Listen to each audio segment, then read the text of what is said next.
Bueno, buenas tardes a todos y bueno, muchísimas gracias por estar hoy aquí para escuchar. Bueno, voy a contar muchas cosas esta tarde. En primer lugar, voy a contar un poquito qué es el CSIC. No sé si ustedes han estado viendo el vídeo, pero voy a contar un poco, muy brevemente, cómo es la institución. Me voy a centrar un poquito en el área en el que yo trabajo, que es Ciencia y Tecnología de los Alimentos. Después voy a hablar un pelín de mi instituto y de lo que yo hago como investigadora en mi centro. Después voy a hablar un poquito sobre el libro de ciencia y cocina, ¿vale? Muy poquito, porque si no nos tiraríamos aquí toda la tarde y noche hablando de la relación que hay entre la ciencia y la cocina, que es mucha, ¿no? Y luego, por último, voy a explicar tres de los desarrollos que hemos hecho en nuestro grupo de investigación, que todos ellos han sido bastante exitosos y están en el mercado, ¿no? Y entonces, de manera distinta cada uno de ellos, para que entiendan un poco cómo investigamos en el CSIC y cómo transferimos esa investigación a la sociedad, que es el fin último que tenemos los científicos, ¿no? Mejorar, ¿no?, a través de la investigación la calidad de vida de las personas, ¿no?, y de la sociedad en sí. Bueno, lo ha dicho en el vídeo, si algunos han estado escuchando, que el CSIC es la primera institución pública dedicada a la investigación en España y somos la tercera en investigación en Europa. Nuestra sede central es la fotito que tienen ustedes ahí arriba, que estamos ubicados en la calle Serrano, allí en Madrid, en la calle Serrano 117, está lo que es el CSIC central, no sé si alguno lo conoce. Y es una institución que está distribuida en todas las comunidades autónomas, ¿vale? Es una institución que es nacional. Y genera aproximadamente, bueno, esto es un poco, generamos el 20% de la producción científica. Saben ustedes que cuando los científicos desarrollamos o inventamos o descubrimos algo nuevo, bueno, pues siempre tenemos que publicarlo, ¿no? Publicarlo en revistas científicas, lo irán ustedes en medios de comunicación, sobre todo para que la comunidad científica sepa lo que hemos hecho y vayamos mejorando, pero bueno, algunas noticias pues a veces saltan a medios de comunicación más populares y la gente se entera, pues de repente se ha descubierto el gen no sé qué, se ha descubierto la especie no sé cuántos, ¿vale? Entonces, me refiero a esa producción científica que es la de los artículos científicos, ¿no?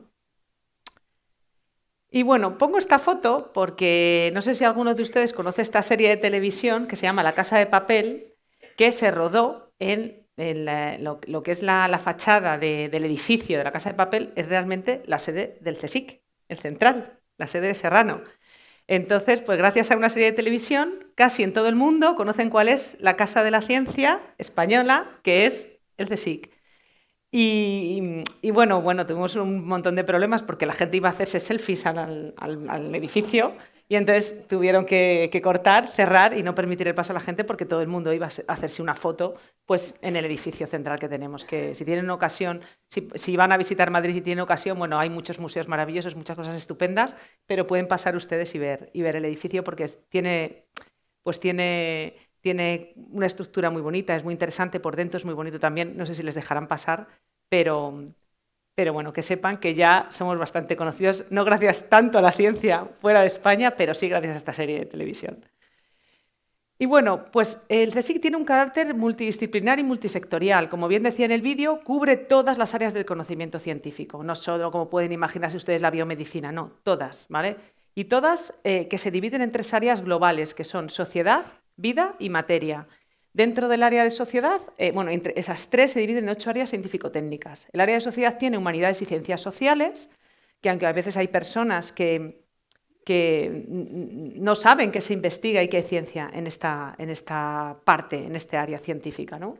El CSIC la cubre en el área de vida, biología y biomedicina, ciencias agrarias, ciencia y tecnología de los alimentos y recursos naturales. Y por último, en el área de materia, ciencia y tecnologías físicas, ciencia y tecnología de materiales y ciencia y tecnologías químicas. ¿Y por qué subrayo mi área, que es ciencia y tecnología de los alimentos, al que yo pertenezco? Para que vean ustedes la importancia que tiene la tecnología de los alimentos y la alimentación, y que el CSIC le da un área exclusivamente para investigar este tipo de ciencia, ¿vale? O sea, que a veces la gente dice, bueno, pues estará dentro de químicas, estará dentro de biomedicina. No, hay un área específica que es la tecnología de los alimentos, a la que pertenezco yo, y si han estado en las 2 charlas anteriores de este ciclo que dieron la doctora Jara Pérez Jiménez y el doctor Miguel Herrero, pues ambos dos pertenecen al área de ciencia y tecnología de los alimentos, a 2 centros de investigación del CSIC. Yo estaba primeramente de donde venía el doctor Miguel Herrero, del CIAL, y ahora estoy en el ICTAN. O sea que conozco las dos instituciones porque me acabo de trasladar muy recientemente. ¿Vale? Aunque vean ustedes ICTAN en toda mi charla, no porque institucionalmente tengo que poner dónde estoy ahora, he pasado 15 años o 20 de mi carrera en la otra institución, en el CIAL. Bueno, pues como hemos dicho, el CSIC tiene distribuidos sus centros de investigación por todo el territorio nacional. Eso es como cuando pues, alguien viene y te habla, ¡ay, mira, pues yo conozco a el amigo de mi hijo, no sé quién, trabaja en el CSIC! Y tú dices, bueno, ¿dónde? Porque es que están en todo el territorio y muchísimas áreas del conocimiento. Entonces, somos 150 centros de investigación. Entonces, no es fácil, a no ser de que coincidamos en el mismo área de investigación, que nos conozcamos entre nosotros, ¿no? Y hoy lo hablaba precisamente con el delegado institucional de aquí, que a mí me gusta cuando voy a las comunidades autónomas a hacer las charlas, me gusta conocer lo que se hace allí de mi institución, porque a veces estamos tan cerca y tan lejos que no sabemos lo que hacen nuestros compañeros, ¿no? Y sobre todo, hasta en el mismo área, dentro del mismo área, no conocemos lo que hacen los demás, ¿no? Entonces, por establecer también colaboraciones me gusta conocerlo. Bueno, pues como está en todo el territorio nacional, pues les voy a mostrar los 8 centros del CSIC, de la Ley de Ciencia y Tecnología de los Alimentos, que tenemos en nuestro país. A ver, tradicionalmente, no es lo que ocurre en la actualidad, pero sí es verdad que tradicionalmente los centros de investigación han surgido para investigar algún tipo de alimento que podía ser propio de la región, ¿no? Por ejemplo, en Galicia tenemos, en Vigo, el Instituto de Investigaciones Marinas. Pues obviamente no lo vamos a tener en Madrid, porque no tenemos mar, ¿vale? Entonces, un poco porque establezcan un poco esa relación. En Asturias está el Instituto de Investigación de Productos Lácteos. Pues oye, pues por la zona, región ganadera, de producción de leche, no exclusivamente se investiga, pero tradicionalmente y muchas de sus investigaciones se relacionan con un alimento principal de esa región, ¿no? Por poner otro ejemplo, en Andalucía el Instituto de la Grasa, pues porque investigaban sobre todo aceite de oliva, ¿vale? Entonces, bueno, pues para que vean un poco la relación. En La Rioja tenemos el Instituto de Estudios de la Vid, de Investigación de la Vid y del Vino. Pues a ver, pues la región es una región vitivinícola por excelencia, pues el Instituto de Investigación está ahí, ¿vale? Luego sí es verdad que existen los 2 centros que tenemos en Madrid, tanto el Instituto de Investigación en Ciencias de Alimentación, el CIAL, de donde venía el doctor Miguel Herrero, y el Instituto de Ciencia y Tecnología de los Alimentos y de la Nutrición, el ICTAN, que es de donde vengo yo y donde viene la doctora Jara Pérez. Son centros un poco más multidisciplinares en cuanto a la investigación. ¿Qué quiero decir? Pues que no se investiga un alimento en concreto, ¿vale?, propio de la región, sino que pues, se investigan muchas cosas, ¿vale? Se establecen muchas colaboraciones alrededor de todo el territorio. La Comunidad Valenciana y la región de Murcia, los 2 centros de investigación que hay ahí, es verdad que también han venido siendo desde el inicio pues un poco más de investigación de frutas, más hortofrutícolas, ¿no? por la zona de Levante en la que están. Pero es verdad que también ahora son bastante multidisciplinares, aunque es verdad que tienen mucha más proporción a lo mejor de investigación en frutas, hortalizas, vegetales, que la que podemos tener en otros centros, ¿no? Bueno, pues por establecer un poco esa visión general del área de alimentos y que sepan ustedes, más o menos, qué es lo que tenemos en nuestro país en cuanto a tecnología de los alimentos, que es la charla en la que estamos hoy. Y bueno, pues este es el centro en el que estoy ahora. No sé si les pondría alguna diapositiva a mi compañera. Es un centro de investigación. El CIAL está ubicado en la Universidad Autónoma de Madrid y este centro de investigación está ubicado en la ciudad universitaria, en el campus de la Universidad Complutense de Madrid, ¿vale?, en el centro de Madrid, al lado de Moncloa. ¿Qué hago? Pues hago lo mismo con el otro centro. Me pregunta mucha gente, ¿y ahora qué haces? No, pues hago lo mismo, nada más que en vez de en un sitio, estoy en otro. Pero mi trabajo es esencialmente el mismo. Yo dirijo un grupo que se llama Gastronomía Bioactiva y supongo que entenderán al finalizar mi presentación, bueno, hay que ponerle un título, que tienes que poner el título al grupo, tienes que poner el título al grupo en el que lideras y tal. Y pues hablando con los estudiantes que tenía en ese momento me dijeron, pues oye, trabajamos con compuestos bioactivos muy relacionados con la gastronomía, pues gastronomía bioactiva. Y entonces cuando explique y termine toda la charla, espero que entiendan por qué nos llamamos así, ¿no? Porque a veces a la gente le sorprende un poco el nombre, pero es que es lo que hacemos, ¿no? ¿Qué hacemos realmente? Pues nosotros lo que intentamos es diseñar y obtener nuevos ingredientes y alimentos funcionales, que ahora explicaré lo que es, que estén científicamente respaldados, pero además que podamos establecer, que conozcamos bien sus características sensoriales y su organolepsia y su textura y su sabor, con el objetivo de que estén ricos al final, ¿vale? Porque al Ahora les contaré lo que hacíamos a los principios y lo que hacemos ahora, ¿vale? Hay una transformación bastante grande. ¿Y por qué? ¿Por qué hacemos esto? Los alimentos funcionales son aquellos alimentos que, además de nutrirnos, ¿no? La función que tiene cualquier alimento es proporcionarnos una nutrición que necesitamos para, antes decíamos, para sobrevivir. Aquí decimos ya en nuestra sociedad para vivir y disfrutar, ¿vale? En otras zonas del mundo, por desgracia, es para sobrevivir, pero nosotros ahora es más para vivir y disfrutar, ¿no? De la misma. Con el objetivo que diseñamos estos alimentos porque, además de esos efectos sobre la nutrición, vamos a darle un plus, es decir, vamos a producir una serie de alimentos que además van a tener unas características especiales o van a ser biológicamente activos, van a tener alguna actividad biológica beneficiosa para la salud, o le vamos a retirar un componente que nos hace mal. Imaginemos, alimentación sin gluten. Pues tenemos que retirar el gluten de ese tipo de producto, de alimento, o sin lactosa. ¿Ven a lo que me estoy refiriendo, ¿no? Pues ese tipo de diseño de alimentos es lo que nosotros hacemos en nuestro laboratorio, para que sean más seguros, más nutritivos y más saludables. Y más seguros no solo desde el punto de vista microbiológico o bacteriano, sino también de que lleguen a todo el mundo, ¿vale? Que esa disponibilidad de este tipo de alimentos pues llegue a todo el mundo, porque siempre que hay investigación detrás de algo, pues las cosas se encarecen un poco. Pero la idea es que eso se pueda producir para que llegue a todo el mundo y todo el mundo pueda consumirlo, ¿no? Porque ya sabemos que todas estas dietas especiales suelen generar un problema, y es que son más caras, ¿no? que un pan con gluten que un pan sin gluten, ¿no? Si alguno de aquí de ustedes o tiene un familiar o ustedes son celíacos o intolerantes al gluten, pues sabrán que su dieta es un poco más cara que la que una persona que no tiene ese problema. Bueno, ¿y con qué objetivo? Pues como hemos dicho, para proporcionar nutrientes y además porque podemos producir otros efectos beneficiosos en el organismo, ¿vale? Diseñamos alimentos que pueden controlar la presión arterial elevada, ¿vale? Si alguno de ustedes tiene hipertensión, la hipertensión es una enfermedad que se trata bien, pero se controla mal. Es decir, hay muchos fármacos para tratarla, pero se controla muy mal. Entonces, intentamos diseñar alimentos para que puedan administrarse en conjunto con los fármacos y puedan controlar mejor esa presión arterial elevada durante el día y tenerla pues un poco más bajita. Y también porque los alimentos pueden satisfacer otro tipo sensitivamente y producir emociones, ¿no? Como hemos dicho antes, a veces tomamos un plato en algún restaurante y ¡ay, esto me recuerda a lo que comía en casa de mi abuelo, en casa del pueblo! Entonces, y nos da un aspecto, un confort, una sensación, ¿no? agradable, o al revés. Uy, esto me recuerda, me huele fatal, no lo quiero comer, porque, o sea, que nos producen emociones, ¿no? Y es lo que digo, en cuanto a esas emociones, no solamente es esa supervivencia nutricional de la alimentación, sino que engloba otras cosas, ¿no? Y esas otras cosas sensitivas y emocionales son las que hemos tenido que incluir nosotros en nuestra investigación, y les contaré luego por qué.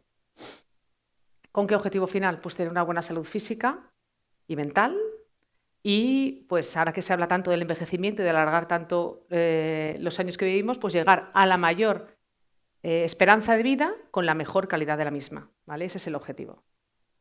¿Y por qué? Bueno, pues yo creo que esta diapositiva es bastante ilustrativa y creo que lo dice todo, ¿no? El ser humano lleva aproximadamente unos 2,5 millones de años de evolución, y en los últimos 50 pues hemos pasado del Homo sapiens que conocemos todos de los fotos a lo que más o menos estamos viendo en muchas poblaciones del mundo, ¿vale? En el que la obesidad es la gran epidemia del siglo XXI. Es una epidemia silenciosa, ¿no? que lo que, bueno, no solamente es una parte estética, que podamos estar más o menos gruesos o gorditos, sino que eso conlleva una serie de alteraciones metabólicas y cardiovasculares que producen enfermedades a la larga, ¿no? Entonces, incluso relacionado con algunos tipos de cáncer. Entonces, hay que controlarlo, eso, ¿no? Entonces, por ahí surgió mucho de la investigación de alimentos funcionales que hacemos nosotros, ¿no? Para controlar esa epidemia de obesidad, no solo para reducir el peso corporal, sino para controlar esas alteraciones, patologías o comorbilidades que había asociadas, ¿no? Como hipertensión, colesterol elevado, azúcar elevado, ¿vale? Para intentar controlar eso, ahí nosotros intentábamos incidir con el diseño de nuevos alimentos. Es complejo, es muy complejo diseñar un nuevo alimento y que salga al mercado, porque es una cosa que va a estar disponible en un supermercado.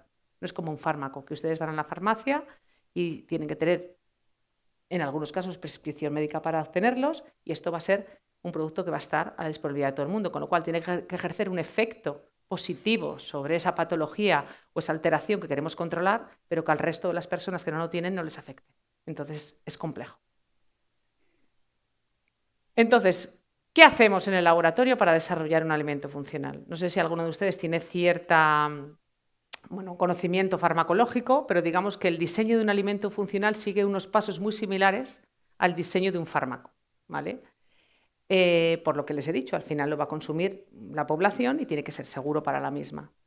¿Qué es lo que hacemos en el laboratorio nosotros? Pues primero, después de leer mucho, de mirar mucha bibliografía, de saber lo que existe, lo que se ha hecho, porque al final nosotros utilizamos, lo hablaba en un congreso que hicimos la semana pasada en el Central sobre ciencia, cocina y futuro, lo hablaba con algunos chefs, grandes cocineros, muy grandes, Ángel León, Joan Roca, Albert Adrià, los grandes estaban, lo hablábamos comentando las sinergias que había entre los científicos y los chefs.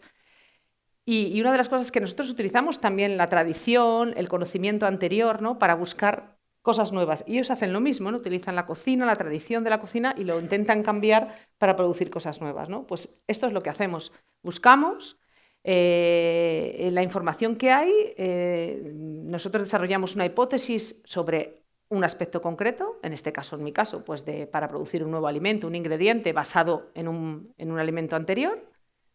Y lo que hacemos es que llevamos a cabo una serie de experimentos, primero en el laboratorio, que se llamamos in vitro, con el objetivo de que si esos experimentos nosotros vemos que hay algún aspecto positivo, por ejemplo, hay técnicas in vitro que nos van a decir si puede reducir el colesterol de un alimento, o si puede reducir el azúcar, o si puede bajar la presión arterial, ¿no? Porque hay mecanismos de acción en nuestro organismo que nosotros podemos in vitro, fuera del laboratorio, saber si va a ir por alguna de esas vías, ¿vale? Lo aislamos in vitro y cuando conseguimos que algo sea así interesante, decimos, venga, pues esto lo vamos a probar, tenemos que probarlo en animales de experimentación. Nadie entendería de los que estamos aquí que yo invente algo nuevo, extraiga un extracto especial, yo que sé, de una planta, que contenga un extracto rico en polifenoles o algo así, y que directamente se lo dé a ustedes. No, hay que pasar primero por un estudio en modelos animales que nos diga si es seguro y eficaz. Es decir, si es seguro para el animal y no se lo damos y vamos mal, y eficaz, que va a producir el efecto que nosotros decimos que estamos produciendo. Si yo tengo un alimento o he diseñado un nuevo ingrediente o un alimento que tiene efecto antihipertensivo, es decir, que baja la presión arterial elevada, en mi animalito el animalito tiene que estar perfectamente y además tiene que bajar su presión. Y me dirán ustedes, utilizamos principalmente roedores, en mi caso, ¿vale? Hay otras personas en comportamiento que utilizan otro tipo de animales, pero en mi caso utilizo roedores. Y me dirán ustedes, ¿y por qué no utilizas peces? O pulpos, que también se usan, o gusanos. Pues porque yo tengo que medir la presión arterial y tiene que ser un mamífero para medir la presión arterial. Y dirán ustedes, ¿cómo le mide la presión arterial en el roedor? Pues con mucha paciencia.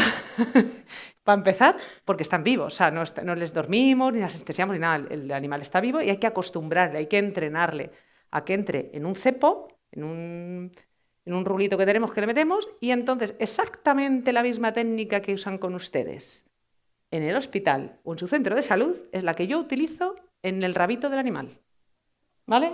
Exactamente lo mismo, es un dispositivo adaptado a ratón o a rata, ¿vale?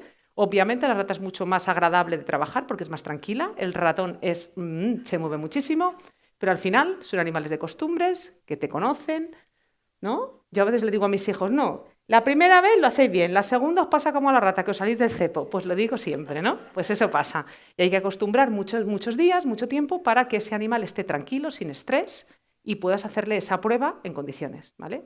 Pues lo que haces es que le das primero el alimento que tú has desarrollado y después pues mides eso. Por eso necesito trabajar con animales, ¿vale? Porque bueno, hay muchas personas que a veces no entienden el uso del animal, pero, como digo yo, estar en un hotel de 5 estrellas y se les trata estupendamente bien porque la regulación que tenemos en la actualidad para poder trabajar con los animales es tremenda. Tenemos que hacer no sé cuántos papeles, esperar no sé cuántos meses para que nos autoricen, ¿vale? Para que estén ustedes tranquilos. Si pudierais utilizar peces cebra, les puedo asegurar que los usaría, porque para mí serían hasta bastante más baratos. A veces un animal de estos que es genéticamente modificado me cuesta 300 euros. Mi marido me dice que me he equivocado, que tenía que me dedicado a criar ratas y no a trabajar con ellas. Pero bueno. ¿Y qué hacemos? Después de que yo he probado ese alimento en un animal y me dice, Pues sí, le baja la presión arterial. ¡Ay, qué bien!, ¿no? Porque podríamos haber hecho el estudio y no nos baje la presión. ¡Ay, qué bien! Bueno, pues este le voy a seleccionar, ¿vale? ¿Y ahora qué hago con él? Pues que sepan ustedes que yo hasta hace 15, 20 años me quedaba ahí. Me quedaba ahí. Lo que hacía es que protegía ese desarrollo que yo había hecho mediante una patente y se me quedaba en un cajón metida. Yo no seguía, yo no continuaba. Yo no miraba si eso estaba adecuado tecnológica o sensorialmente, me daba igual cómo supiese. Es que ni lo probaba. Si la rata se lo comía, pues oye, al final, si se lo pones en el agua de bebida, pues tiene que beber. Ya está, ¿vale? Tampoco lo probaba en las personas, porque bueno, eso lo dejaba la empresa que me lo compre, pues ya que lo haga él, ¿vale? Y no hacía nada, absolutamente nada para transferir o comercializar. Me quedaba ahí. De hace unos 15 años para acá, pues empezamos en el CSIC a ver que esto no se podía quedar ahí. Primero, tiene que estar rico. Esto lo aprendí gracias a los cocineros. Yo sé cocinar, ¿eh? No mucho, pero sí, me han enseñado en mi casa a cocinar. Pero claro, no como los grandes chefs.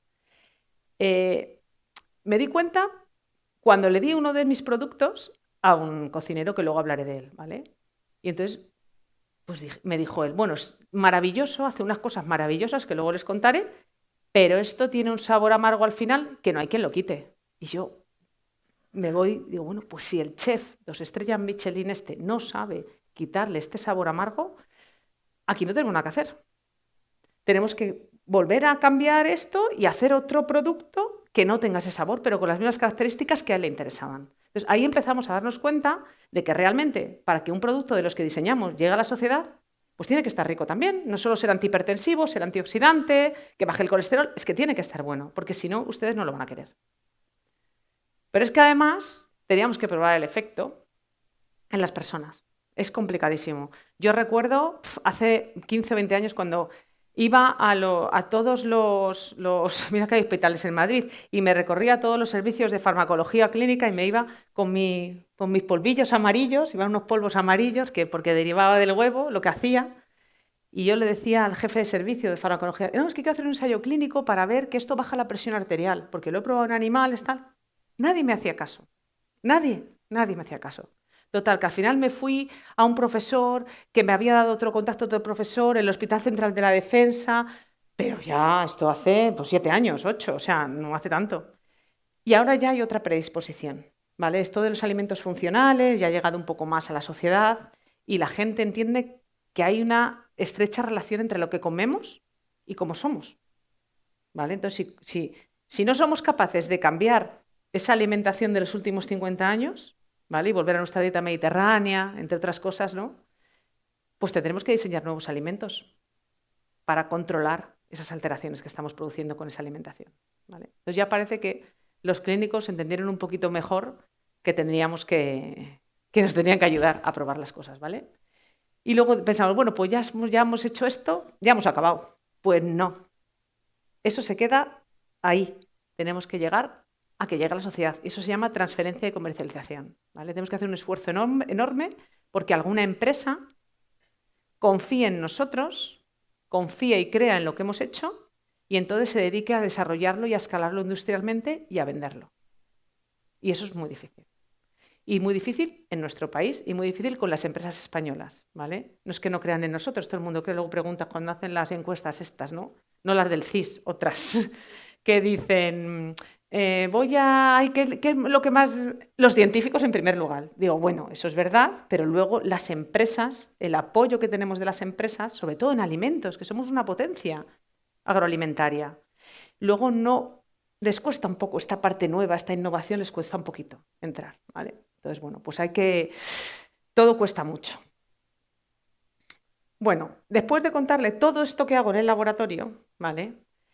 Ahora les quiero contar el libro este de ciencia de cocina que escribimos con Mario Sandoval, con el cocinero, qué es lo que queríamos explicar, ¿no? Queríamos hablar evolutivamente, ¿vale? De cómo la cocina, ¿no? A lo largo de todos estos años que yo he trabajado con él, que ya llevamos ya casi 15 años trabajando juntos, pues he aprendido mucho de ellos, ¿no? Y me he dado cuenta realmente de que es verdad que la cocina, no solo ahora también, ¿no? Sino que desde el inicio de la evolución humana pues ha sido una parte importante de toda nuestra historia, ¿no? Les dejo este libro, ¿vale? Que se llama, es de un primatólogo británico, ¿vale? Que a mí me parece muy interesante porque él cuenta un poco esta teoría que a mí me gusta mucho, ¿vale? Ya saben, las teorías, hasta que alguien no demuestra que esa teoría no es correcta, a mí me gusta, ¿no? Y creo que por el conocimiento que tengo, me parece que podría ser bastante real. Él dice que gracias al fuego y a cocinar los alimentos, evolutivamente el ser humano modificó mucho, varios aspectos, ¿vale? Fisiológicamente hablando, el cerebro creció, ahora les explico por qué, y nuestro sistema digestivo cambió. Es obvio que un alimento cocinado y un alimento crudo no tiene nada que ver un sistema digestivo con otro, ¿vale? Y en cuanto al aumento de la capacidad cerebral, que sepan ustedes que el cerebro es el órgano que más energía gasta de nuestro cuerpo, aproximadamente un 23%, ¿vale? Imagínense que nosotros estamos comiendo plantas todo el día, vegetales. No tenemos un sistema digestivo adaptado con las enzimas necesarias para digerir eso, entonces nos tiramos digiriendo 10 horas. ¿Vale? Eso es muy pesado, consume mucha energía, se la quitamos al cerebro. Pasamos primero a comer proteína animal, importante, ¿vale? Y a cocinar los alimentos. ¿Qué pasa? Pues que obtenemos un rendimiento de esos alimentos mucho mayor, es decir, a menos cantidad de digestión, a menos tiempo de digestión, más cantidad de calorías tenemos. En 2 horas, ahora tardamos en hacer un proceso de digestión, hora y media, 2 horas. ¿Qué pasa? Que esa energía la usamos para desarrollar el cerebro. Entre otras cosas, porque claro, no teníamos que estar 8 horas esperando a digerir y podíamos salir a cazar, salir a explorar el medio ambiente, ¿vale? Que teníamos alrededor y hacer otro tipo de actividades. Pero no solo esta parte fisiológica cambió, sino que este investigador cuenta, porque aparte es el primatólogo de trabajar mucho con gorilas y chimpancés, en el aspecto sobre todo del comportamiento de los mismos, pues él decía que, claro, los aspectos sociales y emocionales también cambiaron, porque la gente se reunía en torno al fuego, con lo cual eso era una predisposición más social para el ser humano. Seguramente el lenguaje también ahí se facilitó muchísimo al estar todos en torno al fuego. La protección, ¿no? Pues que el fuego también protegía de si venía, pues yo qué sé, pues un tigre o lo que viniese alguna fiera, pues también protegía esa sensación de protección, de seguridad. Todo eso piensan que el fuego nos lo dio, la cocina nos lo dio, porque se cocinaría alrededor de un fuego, ¿vale? Entonces él piensa que todos esos aspectos evolutivos son gracias a que sabíamos cocinar. Y el otro día, en las charlas que tuvimos de este congreso, hablaba el profesor Juan Luis Arzuaga y decía que es sorprendente que no podemos vivir consumiendo solo alimentos crudos. No podemos vivir solo consumiendo. Necesitamos cocinar los alimentos para sobrevivir el ser humano. Pero es más, me contó que todos los animales prefieren el alimento cocinado al alimento crudo, incluso un león. Posiblemente por lo que yo no lo sé, pero yo pensé, pues claro, si obtienen más rendimiento energético que comiéndoselo crudo, porque no tienen que estar digiriendo el alimento tanto tiempo como nosotros, pues hombre, evolutivamente, pues no son tontos, pues les gusta más. No sé si habrá algún aspecto sensorial como ocurre con nosotros cuando los cocinamos, que eso pasaremos ahora a verlo, ¿vale? Por eso me gusta poner esta diapositiva, porque somos lo que somos quizás gracias a que cocinamos. Y se está perdiendo cocinar, sobre todo en las generaciones más jóvenes. Entonces, por eso estamos como estamos. Y yo tengo que diseñar alimentos. Preferiría quedarme sin trabajo, ¿vale? Pero esto, por eso me gusta poner, y yo creo que esta teoría es bastante plausible y podría ser bastante real. ¿Qué pasó? Bueno, pues claro, inventamos el fuego. No inventamos el fuego, descubrimos el fuego, ¿no? No sabe, o sea, unos dicen que bueno, que un rayo, otros que fue un volcán, no se sabe bien todavía cómo surgió, pero el fuego le descubrimos y después le controlamos y suprimos cómo producirlo. ¿Y qué se hizo? Bueno, pues aquí he puesto algunas fotos de algunos de los libros de los profesores estos de evolución humana que encontré. Pues eso, como la parte social, ¿no? De todo ese entorno al fuego les daba calor, lógicamente. Pudieron ya probablemente meterse en cuevas. ¿Por qué? Porque había luz y porque se podían calentar. O sea, muchas cosas surgieron a raíz del fuego y alimentarse. Claro, muchos de ustedes pensarán, bueno, ¿Y qué tiene que ver esto con la cocina y con las emociones? Pues porque, por ejemplo, un asado, yo esto no lo sabía, también lo he aprendido con los chefs, por eso me llamó tanto la atención. No es lo mismo asar en una parrilla, que está el fuego muy fuerte y muy cerca del alimento, que asar con un espeto, que está muchísimo más lejos y todo eso se produce más lentamente. O sea, todas las reacciones químicas que surgen ahí son distintas en tiempo y en el desarrollo de las mismas. Eso da pues sabores y la ternura del producto y diferentes. Ahí les he puesto una foto de un espeto, de una parrilla, ¿vale? ¿Por qué nos gusta tanto la carne cocinada en este caso? Vamos a hablar de la carne, pero también los pescados. Cambia mucho el sabor de los mismos, tienen un sabor mucho más agradable. A unos les gustará la carne muy hecha y a otros poco hecha, pero ese sabor que tienen los alimentos es diferente. Normalmente ocurre una reacción química en ellos, que es la reacción de Maillard, que es ese tostado que aparece cuando hacemos un filete o cuando hacemos un poco de pescado, que se pone un poco marroncito, se dora, ¿no? Vamos a dorarlo un poco, vuelta y vuelta, lo doramos un poco. Es una reacción que ocurre entre los aminoácidos y los azúcares de las proteínas, ¿vale? ¿Qué ocurre? Que si esa reacción se lleva al extremo, al final, yo les he puesto estas 3 tostadas, esta y esta, pues produce cosas que no son buenas para nosotros, acrilamidas y otra serie de componentes que no son buenos. Entonces, los alimentos no tienen que estar muy tostados o muy quemados, sino tienen que estar solo un poquito, ¿vale? Para que produzcan ese sabor, esa reacción de Maillard va a producir ese sabor, ese aroma, pero no pasemos, ¿vale? Todo en su justa medida. Por eso cuando dicen, no, la barra de pan, mi abuela siempre decía, las barras están bien tostaditas, siempre bien tostadita. Y bueno, no las quemaban, pero por eso cuando se nos quema una tostada en casa, pues hombre, si podemos quitar ese requemado, mejor, ¿vale? Porque además no es gustoso, no nos gusta. Veamos evolutivamente cómo somos. Cuando está quemado, no lo queremos, no nos gusta, pero probablemente evolutivamente sabemos que eso no es bueno para nosotros, ¿vale? Y luego, dentro del asado, o sea, una cosa es cocinar y calentar y producir esa reacción, pero también estaba el ahumado, ¿vale? Con el fuego pasan 2 cosas, cocinas, pero también cocinas con el humo. Esto posiblemente algunos historiadores y primatólogos y biólogos evolutivos dicen que posiblemente pues, cuando dejaban el fuego en la propia cueva, en la cabaña, el propio humo, como ellos dejaban normalmente, cazaban y lo dejaban todo por encima del tejado de esas casas o de sus hogares, pues veían que eso se conservaba mejor y que tenía un sabor distinto. Entonces ellos, pues ensayo-error, verían que eso se podía consumir y no hemos hablado de la parte microbiológica, que al cocinar los alimentos tendrían menos enfermedades y se morirían menos de problemas que tendrían, ¿vale? Porque calentaban ese alimento, lo cocinaban y tendrían menos problemas de enfermedades digestivas o de enfermedades microbiológicas ocasionadas porque había algún patógeno en los mismos, ¿vale? Lo mismo ocurre con un ahumado, es una técnica más de conservación que se utiliza. Vamos a ir hablando ahora y verán que casi todos los objetivos que ha tenido el ser humano a lo largo ya del conocimiento de la cocina y del fuego son conservar los alimentos. Muchos de los objetivos que es conservarlos, ¿vale? Ahora explicaremos por qué. ¿Qué ocurre con el ahumado? ¿Vale? Bueno, no solamente se utiliza el ahumado en las estrellas Michelin, en sus restaurantes, sino que conocemos todos productos como pescados ahumados y también quesos, incluso embutidos, ¿vale? Nosotros somos muy de ahumados en este país, o sea que nos gusta mucho. ¿Qué ocurre aquí? ¿Qué es lo que está ocurriendo? Bueno, pues que la madera tiene células vegetales, son células vegetales, esto es una célula vegetal, ¿vale?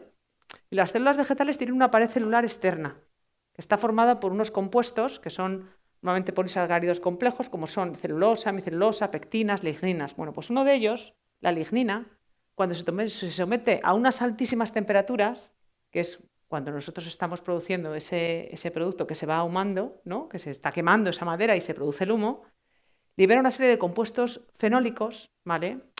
En el vino también hay compuestos fenólicos, estos que son buenos para que consumimos el vino porque hay compuestos fenólicos que son antioxidantes y por eso nos dicen que una copita de vino diaria nos viene bien, ¿vale? Ahora te está diciendo lo contrario. Esto llevamos 10 años diciendo que una copita de vino al día o 2 nos viene bien en las comidas, una copita de vino en las comidas, 2 al día, Y ahora nos dicen que no, que alcohol cero. Bueno, pues en esto estamos. Y entonces se produce un sabor especial en los alimentos, ese ahumado, pero además evita la oxidación. Entonces se oxidan menos y duran más tiempo. ¿Vale? Esto es lo que produce el ahumado. También hay una controversia con el ahumado, según se produzca el ahumado, ¿vale? Si es un ahumado natural o es un ahumado de producto químico, pues que no es tan bueno como el ahumado quizás natural. El ahumado natural controlado no es igual que si te pasas de quemar, se producen también otra serie de compuestos que no son buenos, ¿vale? Entonces, pues esa es la controversia que existe. Cuando ustedes ven una noticia y dicen, no, pues es que dicen que no es todo al 100%. Yo siempre digo que la ciencia no es una verdad absoluta. Lo que nos dicen hoy, que es así, dentro de 10, 15, 20, 30 años, puede ser un poco distinto porque tenemos mejores herramientas para investigarlo. No es porque nosotros nos equivoquemos o porque no sepamos, no, simplemente es porque ha surgido una herramienta nueva que nos ha dado más información, entonces hemos cambiado esa teoría, ¿vale? Cuento otras cosas en el libro, intermedias. Cuando hablo del asado y del ahumado, siempre digo que incluso probablemente antes que la aparición del fuego, ellos, probablemente los primeros homínidos, lo que harían es que secarían muchos frutos y cosas al sol. Probablemente sería el primer proceso de conservación, sería esa deshidratación secando al sol, que todavía en algunos países se utiliza, ¿vale? En algunos países que no tienen una infraestructura se utilizan. En Ecuador, por ejemplo, determinadas poblaciones para hacer cacao, las habas las secan y las fermentan al sol todavía, ¿vale? Y bueno, cuento un poco la salazón. En el libro cuento muchos procesos de conservación y cuento muchas cosas, pero hablo de la salazón porque es una técnica culinaria que es muy nuestra, ¿vale? Desde la época de los romanos, sobre todo los fenicios fueron los que desarrollaron un montón de factorías, sobre todo por todo el Mediterráneo, de factorías de salazón, ¿no? Y todavía quedan vestigios de muchas de ellas en muchas zonas de nuestro país. ¿Y qué es la salazón? Realmente es un fenómeno químico-físico, digamos, ¿no? Son ambas cosas, de ósmosis, que es una reacción que no necesita energía, ocurre de forma natural cuando hay dos alimentos, en este caso dos productos, que tienen distintas concentraciones de sales. Yo les he puesto aquí dos vasitos, ¿no? Aquí hay una membrana semipermeable por la que tiene poros y lo que hace es que hay un movimiento de agua, ¿vale? La ósmosis es un movimiento del agua que pasa de la solución que está menos concentrada, ¿vale? Va pasando el agua a la que está más concentrada, con el objetivo de llegar a un equilibrio de la concentración. Ese es el fenómeno que se utiliza en el salazón. Imaginemos una pata de un cerdo cubierta de sal. Está menos concentrada en la pata y entonces lo que hace es que sale el agua de la pata del cerdo a la parte donde está la sal, para intentar equilibrar esas concentraciones. Entonces seca, deshidrata, quita agua, ¿vale? Para que se den cuenta ustedes, los microorganismos, igual que nosotros necesitamos agua para sobrevivir, los microorganismos, las bacterias, todos necesitan agua. Las bacterias necesitan agua para sobrevivir. Si nosotros quitamos agua de un alimento y lo deshidratamos, hay menos agua, menos posibilidades de que prosperen. O sea, no solamente hay una parte sensorial en este caso, sino que también ellos se daban cuenta de que esos productos duraban mucho más tiempo. Y los podían transportar, los tenían un montón de tiempo y no se estropeaban y se podía consumir sin enfermar, ¿vale? Nosotros no pensamos eso ya. Nosotros lo que pensamos es que el jamón está buenísimo, la mojama está buenísima, o sea, hay un montón de las anchoas, o sea, hay muchos productos que utilizamos que están en salazón. Simplemente es esta reacción química de hace muchísimos años, que además se conserva y se hace prácticamente como se hacía antes, ¿vale? Luego surgieron variedades y salsas como el garum y demás, pero básicamente el proceso es un proceso muy sencillo químicamente hablando y le da una notoriedad y un sabor a los productos enormes y además los conserva. Entonces, bueno, pues nosotros ahora que llega la época navideña, pues todos estos alimentos suelen estar más presentes en la mesa. También decimos en el libro que ojo con la cantidad de sal que consumimos, porque si nos pasamos de sal, pues luego podemos tener problemas de hipertensión y demás. Entonces esto no se puede comer todos los días este tipo de alimentos, hay que todo en su justa medida. Luego seguimos en el tiempo, ¿no? Pasamos y hablo del descubrimiento de América, ¿no? ¿Qué supuso eso en la alimentación que tenemos? Pues fue todo, lo fue todo. No fue solo el trasvase de alimentos que tuvimos, sino cómo supimos gestionar esa combinación de alimentos. Nosotros tenemos tomate porque vino de allí. Sin esos sofritos maravillosos que hacemos, bueno, los tendríamos. Y ellos tienen café gracias a nosotros. ¿Vale? No somos conscientes muchas veces de que eso produjo ese intercambio no solo de culturas, de todo, sino ese intercambio de alimentos. Y la alimentación y la dieta que consumimos hoy en día es gracias a ese intercambio. ¿Y cómo supimos conectarlo? Dicho esto, debemos de ser, ahora tenemos un sistema global enorme, ¿no?, en el que tenemos alimentos de muchos sitios. Yo siempre digo que si fuimos capaces hace más de 500 años de hacer este intercambio con cabeza, hagámoslo también, ¿no? Ahora diré, ay, ¿qué es la quinoa, la quinoa, la quinoa? Bueno, pues la quinoa, si la sabemos consumir, la sabemos adaptar a nuestra cultura y a nuestra dieta, pues puede ser muy interesante a lo mejor introducirla, ¿no? Pues eso es lo que pasa es que cogemos lo malo, cogemos la comida rápida, las pizzas, los tacos, todo esto, y no cogemos ese tipo de gastronomía que hay en otros sitios y que ahora tenemos a nuestro alcance, que nos puede venir muy bien, por ejemplo, todos los fermentados asiáticos que tienen, ¿no?, que son probióticos y nos podrían interesar y venir muy bien. Pues tenemos que ser lo suficientemente inteligentes como lo fueron hace más de 500 años para intentar hacer esa conexión de alimentos y enriquecer nuestra dieta, ¿por qué no? Y ¿por qué no emocionarnos al comer otras cosas nuevas, ¿no? Debemos tener un poco la mente abierta en este aspecto, pero lo que digo, siempre con cabeza. Y lo pongo siempre por esto, ¿no? Y bueno, también un poco doy algunas charlas también a los alumnos y me gusta, pues, que primero que aprendan a cocinar y segundo, pues que no adquieran esos hábitos alimentarios que ahora pues son bastante usuales en la comunidad universitaria, principalmente, ¿vale? Entonces,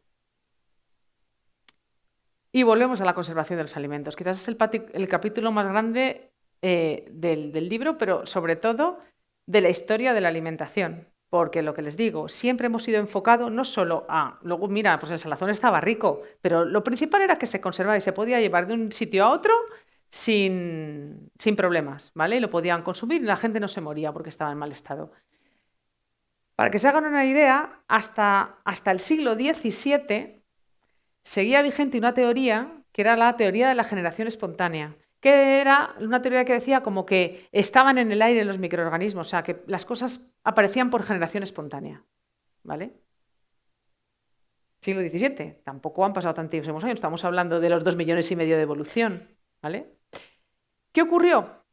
Pues que ya en esa época había algunos investigadores, algunos científicos que ya dudaban de esa teoría, ¿no?, de la generación espontánea, que se asumía como verdadera porque no había herramientas para decir que no. Hubo un investigador, Antoine van Leeuwen, que era un holandés que era comerciante de telas. Y entonces pues, utilizaba unas lentes para ver, pues para diferenciar las telas, ¿no? Entonces él fabricaba unas lentes pues, para diferenciar bien las telas. Y con esas lentes hizo el primer microscopio. Y fue el primero que dijo, bueno, pues yo creo que esto no... Lo llamó animáculos. Yo creo que no hay generación espontánea, que es que hay alguna cosa.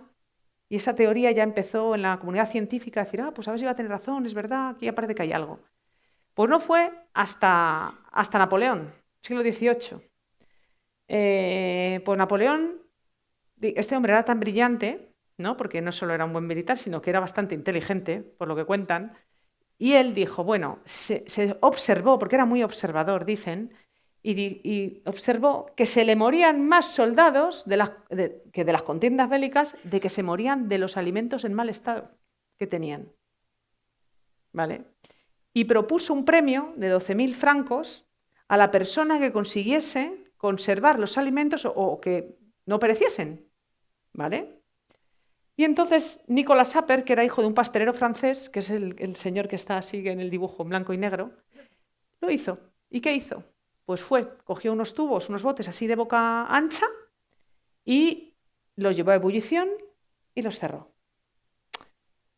Hizo como un vacío, ¿no? Entonces dijeron, pues ahí surgiría como la primera conserva. Y se llevó el premio, porque realmente los todos los productos se conservaban mejor. Entonces, los soldados pues, podían tomar los alimentos, enfermar menos, y entonces se morían menos y iban más a la guerra, ¿no? Que es lo que le interesaba a Napoleón. Esto surgió ahí, probablemente podemos hablar de la primera conserva.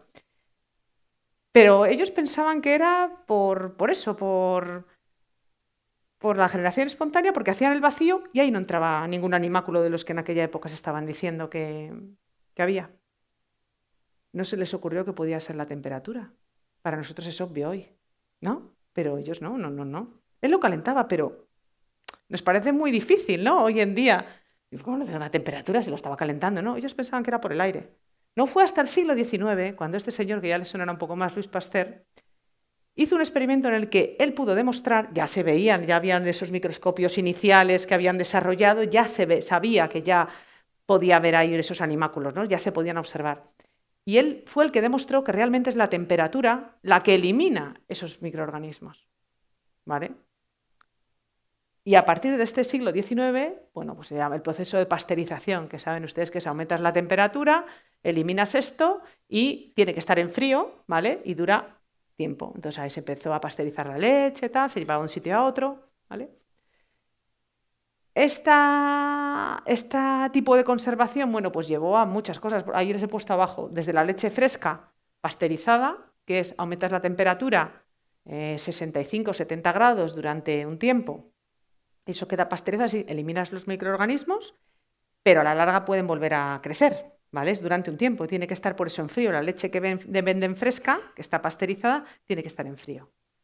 Luego tenemos la leche esterilizada, es decir, aumentabas mucho más la temperatura del tratamiento térmico de la leche y matabas más cosas y duraba más tiempo y no hace falta que estuviese en frío. ¿Qué ocurre con esta técnica? Pues que químicamente las proteínas de la leche se desnaturalizan, tienen una calidad nutricional peor, ¿vale? De este tipo de leche yo creo que ya no tenemos, pero no sé si existirá alguna botella por ahí en algún supermercado, pero creo que ya no se utiliza, ¿vale? Porque la calidad se demostró nutricional que era un poquito peor. Pero la que estamos usando es la siguiente, que es la UH3, que es utilizar ultra altas temperaturas en un tiempo muy corto, 180 grados por 3 segundos. Eso es el UHT. ¿Y eso qué permite? Pues que dure sin estar en frío mucho tiempo. Por eso se llama long life, de largo tiempo, ¿vale? Que es la que habitualmente consumimos. A mucha gente le gusta más la leche pasteurizada, que es la fresca, que es verdad que la UHT está muy conseguida nutricionalmente, pero no podemos todos los días comprar leche fresca. Por eso, al final, el estilo de vida nos cambia un poco esa alimentación. Lo que intentamos desde la tecnología de los alimentos, desde la investigación, es mejorar esa calidad de los alimentos para que ustedes los puedan consumir con el estilo de vida que llevamos hoy en día, ¿vale? Por eso pongo el ejemplo de la leche, porque es muy práctico. Y luego tenemos lo último, una leche en polvo. Es una leche que puede estar o deshidratada, con calor, o liofilizada, ¿vale? No sé si saben lo que es el proceso de liofilización, pero se lo explico muy brevemente. Cuando estudiaron hace muchos años, o a lo mejor lo han visto alguna vez, que les decían, cuando pasa el agua de estado congelado directamente a gas, se llama sublimación. Pues esa es la tecnología que utiliza la liofilización. Lo que hace es que un alimento congelado, con presión y temperatura, pero temperaturas no muy elevadas, porque lo que producen las temperaturas elevadas es cambio en estructuras del alimento y en el sabor, producen olores y sabores a veces extraños, ¿vale? Entonces, si ustedes toman una leche en polvo liofilizada y una deshidratada, lo van a ver enseguida, ¿vale? Y lo que hacemos es que pasa directamente el alimento, está en estado congelado, por presión y temperatura baja, pasa directamente al agua, se sublima, se va y se queda en polvo, ¿vale? Es una técnica más cara, pero que conserva mucho más la parte nutricional y sobre todo sensorial de los alimentos. Se utiliza para leche, se utiliza mucho para café, ¿vale? Es un poco más costosa, pero conserva mejor las propiedades, sobre todo sensoriales, y el consumidor pues lo agradece. Es un poquito más cara. Es verdad que ahora ya con los años se ha conseguido mucho. Entonces, por eso siempre pongo el ejemplo de las leches, para que vean ustedes cómo los métodos de conservación han cambiado realmente un poco pues, nuestra manera de alimentarnos, ¿no? Pero siempre hay que intentar que esas técnicas, esas tecnologías nuevas que se usan, sean en beneficio de la salud de las personas.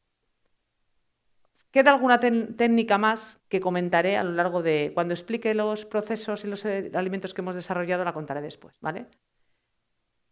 Ya no cuento más del libro. El que quiera que lo lea, si queréis, es muy facilito, se entiende perfectamente. Cuenta alguna cosa más y cosas nuevas también, ¿vale? Y ahora lo que voy a contar es los 3 ejemplos que les he dicho que les íbamos a contar de productos que existen en el mercado. El primero es huevo. Huevo viene de 2 palabras, wow y ovo. Wow, de la sorpresa que le dio a la empresa que lo produce cuando le dimos a conocer el proyecto y se enteró de lo que habíamos hecho, y ovo porque es una empresa de origen gallego. Por suerte, invento español que se ha quedado en España, porque lo más normal es que lo inventemos y lo lleven fuera, ¿vale? Es lo más habitual, pero aquí tuvimos la ocasión. Primero se lo llevó un americano, pero luego conseguimos que volviese a España.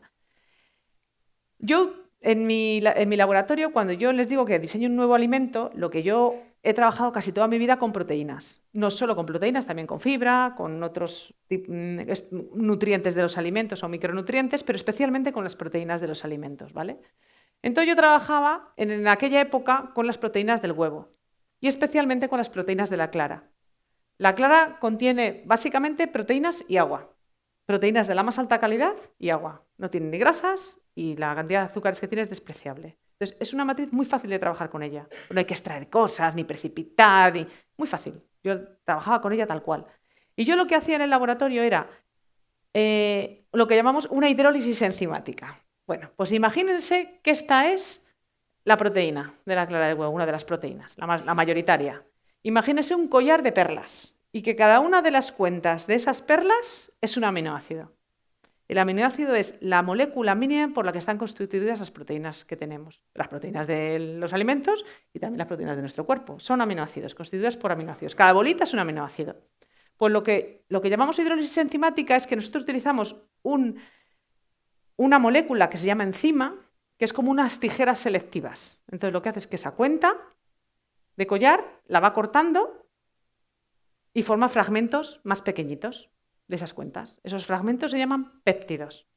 Y lo que yo investigaba, antes de conocer a los cocineros, era que algunas de esas secuencias tenían actividad beneficiosa para la salud desde el punto de vista biológico hablando. Yo estaba investigando en aquella época péptidos antioxidantes y antihipertensivos. Péptidos que producían efecto antioxidante, pero que también bajaban la presión arterial. Esa fue mi tesis doctoral, ¿vale?